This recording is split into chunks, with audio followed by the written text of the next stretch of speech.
La bourse, c'est comme au casino, on peut tout perdre en une seconde. Si vous pensez ça, vous avez été trompé par Hollywood. La bourse, ce n'est pas un jeu, ce n'est pas une question de chance non plus, c'est un marché organisé où s'échangent des actifs réels. Et ceux qui investissent intelligemment ne jouent pas, ils construisent leur avenir financier. Dans cette vidéo, on va démonter ce mythe comme quoi la bourse est un casino géant, un casino sur lequel vous pouvez tout perdre.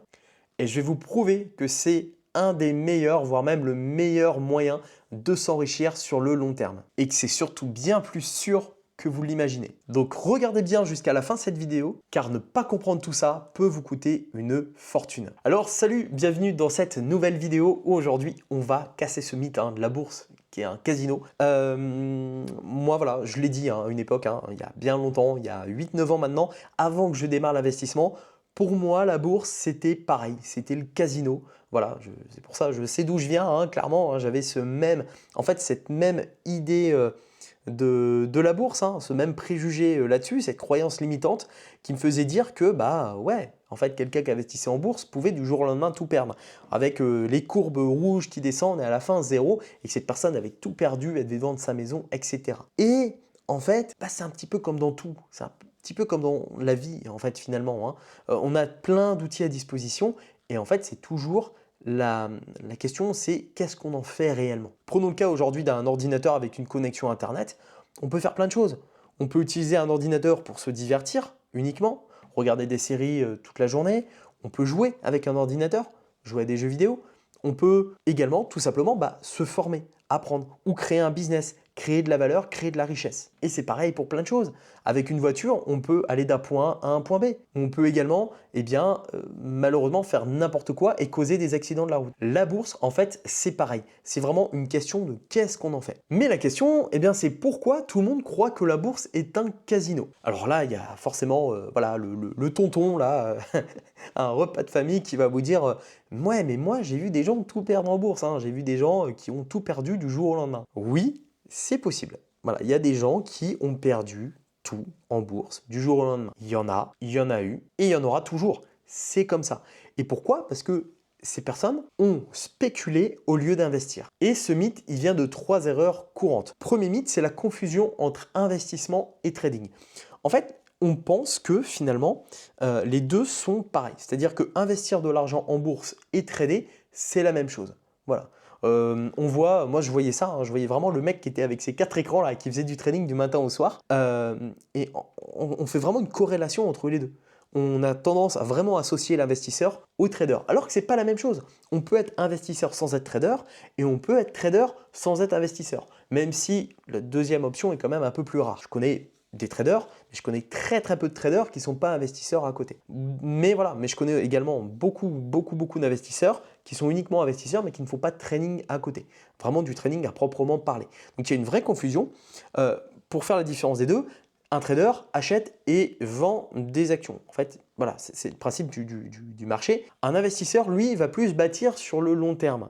Il va plus chercher à construire un patrimoine sur le long terme, même s'il y a différentes façons de trader. On peut faire du trading à la semaine, au mois. Voilà, c'est un peu, on peut le différencier comme ça. On va dire que le trader, lui, sera, on va dire, plus dans l'instantané. L'investisseur sera plus sur le long terme.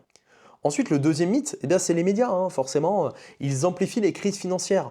On ne parle que des crashs, jamais des hausses qui suivent. Jamais.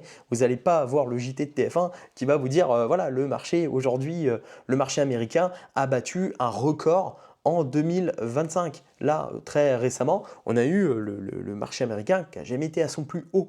Voilà, ça, ils ne vont pas en parler. Par contre, ils vont parler des crises, ils vont parler qu'il va y avoir ci, il va y avoir ça, etc. Qu'on est au bord de la faillite, qu'on est au bord du gouffre, que tout va se casser la gueule. Et c'est ce qui, en fait, permet également de maintenir un peu ce climat de peur, ce climat d'anxiété qui empêche également les gens de passer à l'action. Donc, effectivement, il y a des périodes de crise compliquées, ce qu'on peut appeler également des signes noirs, ce qui était le cas avec la crise de 2020, la plus récente, où là, effectivement, le marché s'est effondré. Mais il ne s'est pas réellement effondré, le marché a corrigé réellement. Quand on regarde les courbes, ça a forcément baissé, mais quand on regarde après, ça a aussi remonté d'autant plus vite que c'est descendu et ça a été après beaucoup plus haut. Donc, quand on voyait en 2022, 2023, tout le monde criait à la fin du monde, le marché financier se portait extrêmement bien. Donc le marché est antifragile à lui-même, c'est-à-dire qu'il se corrige. Et à moins peut-être d'une annonce, d'un signe noir de destruction imminente de l'humanité, il y a très peu, il n'y a quasiment aucune chance que tout s'effondre réellement à 100%. Et puis, il y a aussi toujours un effet que si un marché s'effondre, d'autres marchés vont progresser en parallèle. Voilà, on le voit que lors des périodes de crise financière, les gens ont tendance à plus s'orienter, le marché a tendance à plus s'orienter vers les valeurs refuges comme l'or ou l'immobilier. À l'inverse, dans des marchés, dans des périodes, dans des cycles un petit peu haussiers, on a tendance à plutôt voir l'inverse, c'est-à-dire que les personnes vont aller là où il y a plus de liquidité, là où il y a plus d'argent à se faire, donc dans les actions, en bourse, etc., dans les cryptos également. Donc voilà, il y a tout un cheminement en fait qui fait que tout est en fait finalement assez antifragile. Et puis le troisième mythe, c'est l'image des films, comme le loup de Wall Street. Voilà, c'est ça. Hollywood vend du sensationnel, pas la réalité. Clairement, alors le loup de Wall Street est issu d'une histoire vraie. Ce qui s'est passé dans le film, effectivement, ça a existé. Voilà, ça peut plus aujourd'hui exister parce qu'il y a eu beaucoup de règles qui ont été imposées suite à cela.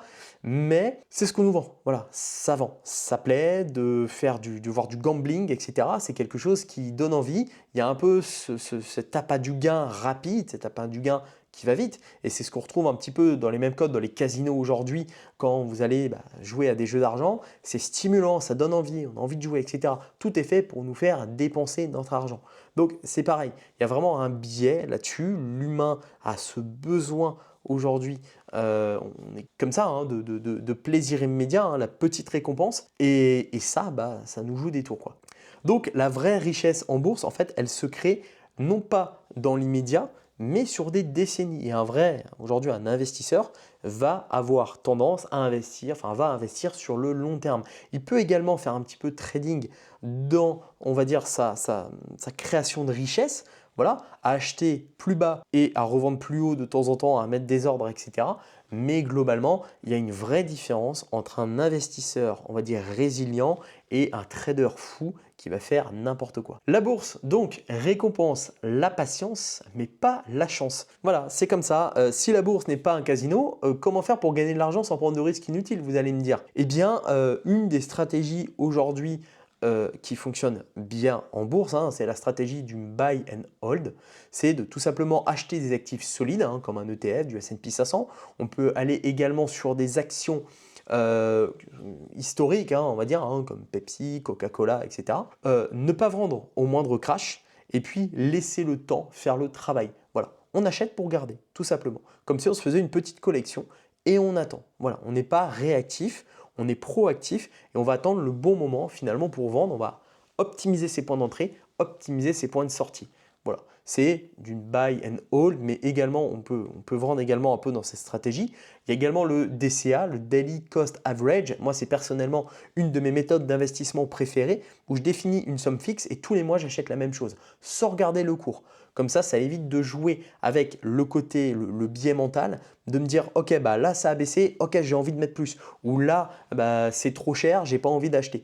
Voilà, en fait ça le fait automatiquement à ma place, donc j'ai pas à m'en occuper et j'enlève en fait cette partie humaine qui a tendance plus à nous emprisonner et à nous empêcher d'avancer. Donc rester investi est une des meilleures stratégies et d'ailleurs là j'ai fait quelques petits calculs. Donc si vous aviez investi 10 000 $ sur le S&P 500, S&P 500, c'est les 500 plus grandes entreprises américaines. Donc c'est un produit financier que vous pouvez acheter en quelques clics. Vous pouvez éventuellement même le faire avec Trade Republic. Je vous mettrai un lien en description. Donc en investissant 10 000 $ sur le S&P 500 entre 1994 et 2023, qui fait donc une trentaine d'années, eh bien, vous auriez en fait investi tout le temps 181 763 €.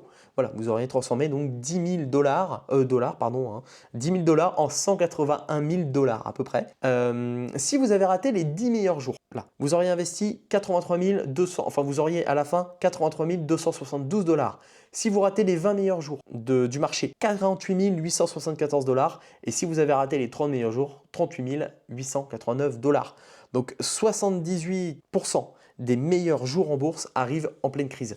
Moralité donc, sortir du marché et essayer d'anticiper les crises, c'est une énorme erreur. Voilà. Et aujourd'hui, les résultats sont hyper flagrants en fait. 95% des traders ne sont pas rentables. Ils ne peuvent pas battre le marché comme ce qui est le cas du S&P 500 qui a fait plus de 25% en 2024. Donc aujourd'hui, il y a très peu d'intérêt de vouloir jouer un peu la case du casino et de se dire bah voilà, je vais miser, je vais jouer gros, je vais envoyer des grosses sommes et je vais croiser les doigts pour que ça passe. Il y a très peu d'intérêt à le faire, si ce n'est le risque de perdre, peut-être pas tout perdre, mais perdre une grosse partie de son capital. Donc mieux vaut être dans le marché que d'essayer de prévoir le marché et de se dire bon ok, bah là si ça baisse, je vais rentrer.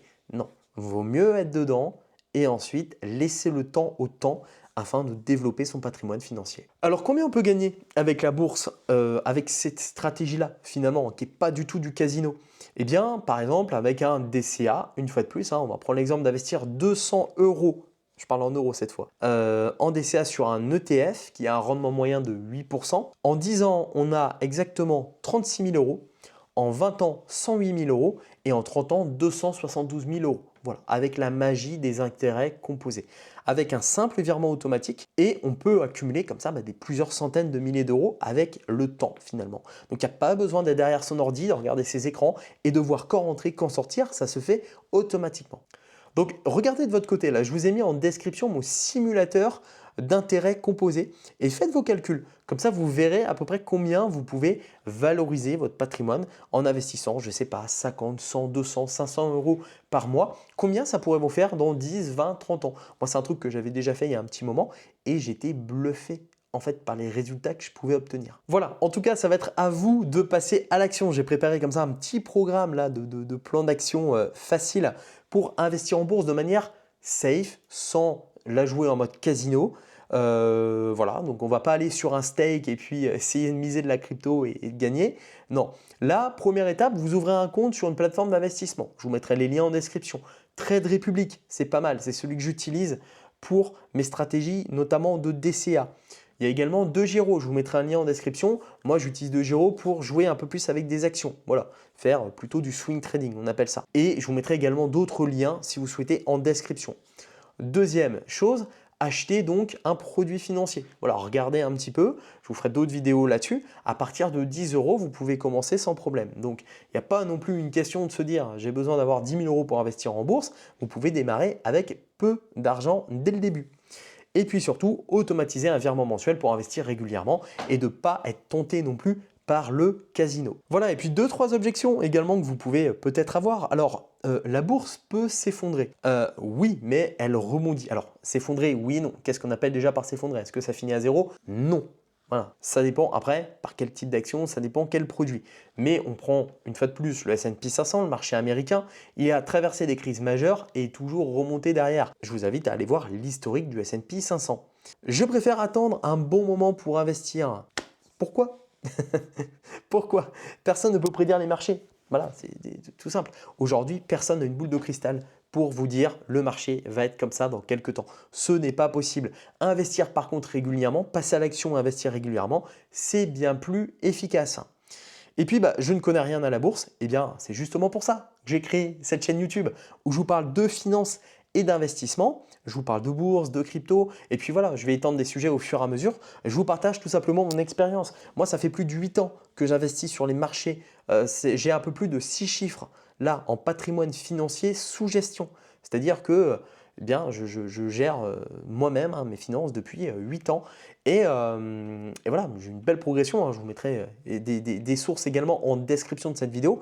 Donc voilà, moi je fais ça et je vous le partage gratuitement sur cette chaîne YouTube. Et je vous offre même une formation d'ailleurs en description qui va vous permettre de reprendre le contrôle de vos finances.